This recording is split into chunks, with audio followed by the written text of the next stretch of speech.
عزیز طلباء، government post graduate college Satellite Town کے شعبہ اردو کی جانب سے پروفیسر شہباز علی آپ سے مخاطب ہے۔ جیسا کہ آپ کے علم میں ہے کہ ہم نے حصہ نظم کی 8ویں نظم ایک کوہستانی سفر کے دوران میں اس کا آغاز کر دیا ہے، اور اس نظم کو مجید امجد نے تحریر کیا ہے۔ اس سے پہلے لیکچر میں شاعر کا تعارف بھی آپ کو پڑھایا جا چکا ہے۔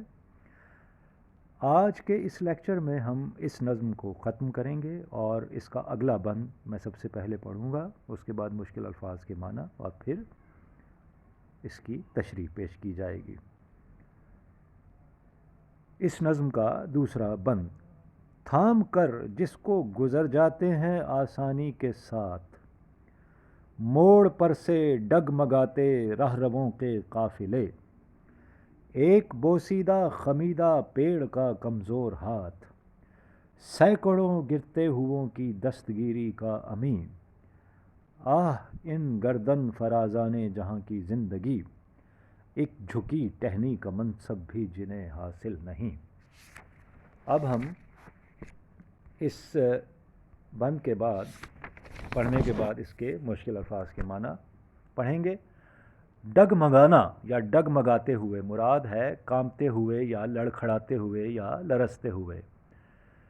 قافلے کے معنی چند افراد جب اکٹھے مل کے سفر کرتے ہیں تو اس کو قافلہ یا کارواں کہا جاتا ہے۔ بوسیدہ کا مطلب ہے بہت پرانا، اور خمیدہ کا معنی ہے جھکا ہوا زمین کی طرف، جیسے پیڑ کی شاخیں یا ٹہنیاں جھکی ہوتی ہیں، اسی سے کہتے ہیں کہ خمیدہ کمر، یعنی جھکی ہوئی کمر بوڑھے آدمی کی۔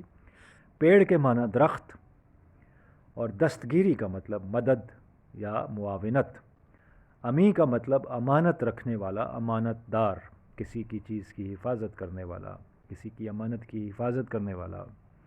آہ کے معنی افسوس، اور گردن فرازانے جہاں، اس سے مراد ہے یہ جو ترکیب شاعر نے استعمال کی، اونچی اور اکڑی ہوئی گردنوں والے متکبر لوگ، وہ لوگ جو اپنی دولت کی وجہ سے، اپنے عہدوں کی وجہ سے تکبر کا شکار ہیں۔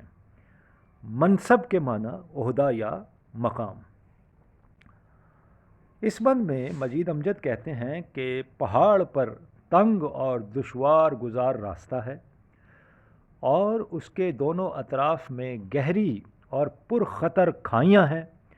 اسی پگڈنڈی پر کچھ فاصلے پر ایک تیز اور خطرناک موڑ ہے، جہاں سے گزرتے ہوئے مسافروں کی ذرا سی بھی غفلت اور بے احتیاطی ان کی موت کا باعث بن سکتی ہے، مگر قدرت نے اسی مقام پر راہ گیروں کی امداد کا کیا خوب انتظام کر رکھا ہے، اور وہ اس طرح سے ہے کہ یہاں پر ایک بہت پرانا بوسیدہ سا درخت موجود ہے، جس کی ٹہنیاں کسی فرشتے کے پروں کی مانند پھیلی ہوئی ہیں۔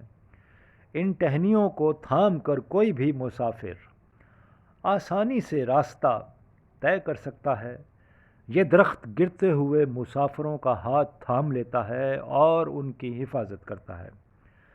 اگر اس مقام پر یہ درخت نہ ہوتا تو مسافروں کا یہاں سے گزرنا آسان نہ ہوتا، کیونکہ پہاڑ کی چوٹی سے نیچے اترتے ہوئے مسافروں کے لیے اپنا توازن برقرار رکھنا بے حد مشکل ہو جاتا ہے۔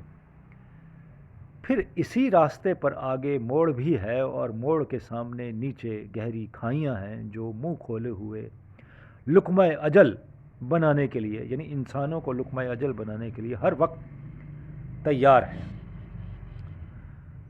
در حقیقت اس بند میں شاعر نے جھکی ہوئی ٹہنی اور اکڑی ہوئی گردنوں والے لوگوں کا موازنہ کیا ہے کہ یہ ٹہنی موڑ پر سینکڑوں لڑکھڑاتے ہوئے اور ڈگمگاتے ہوئے لوگوں کو سہارا دیتی ہے۔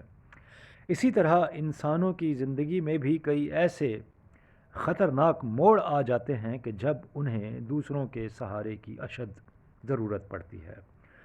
معاشرے میں ایسے لوگ بھی موجود ہیں جنہیں قدرت نے مدد کرنے کی اہلیت یا صلاحیت عطا کر رکھی ہوتی ہے، جن کے پاس بے پناہ وسائل ہیں، مگر اپنی دولت اور اقتدار کے نشے میں مخمور یہ متکبر لوگ دوسروں کا سہارا نہیں بنتے۔ شاعر نے ان کے لیے گردن فرازانے جہاں کی ترکیب استعمال کی ہے۔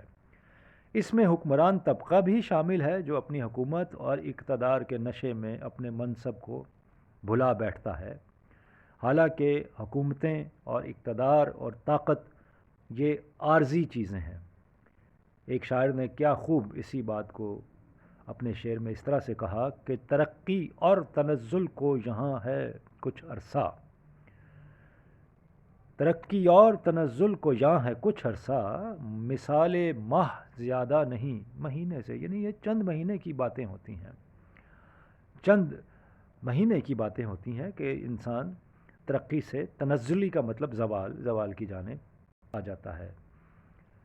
تو ایک اور شعر میں شاعر نے اسی بات کو اس طرح سے کہا کہ اصل خدمت جو ہے وہ انسانیت کی بھلائی، مخلوق کی بھلائی، یہی انسان کا مقصد ہے، یہی مقصد حیات ہے۔ تو ایک شاعر کے بقول کہ یہی ہے عبادت، یہی دین و ایمان، کہ کام آئے دنیا میں انسان یعنی انسان کو اللہ تعالیٰ نے دوسرے انسان کی معاونت اور مدد کے لیے اس دنیا میں پیدا کیا ہے۔ اس کے ساتھ ہی آج کا یہ لیکچر اپنے اختتام کو پہنچا۔